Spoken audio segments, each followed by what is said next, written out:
ট্রেনের whistle বাজতেই north ডাকোটার স্টেশনে ঘটল এক বিস্ময়কর ঘটনা, কিন্তু চমকটা ছিল তার চেয়েও বেশি।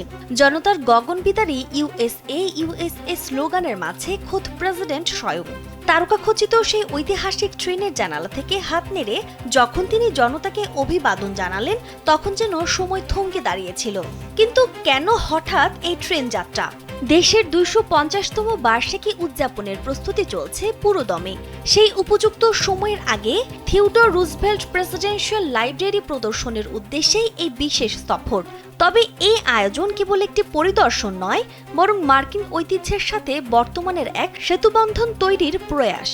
প্রেসিডেন্টের এই রাজকীয় আগমনে উচ্ছ্বসিত নর্থ ডাকোটার মানুষ, যা রাজনৈতিক উত্তাপ ছাড়িয়ে দেশপ্রেমের এক নতুন নজির তৈরি করেছে।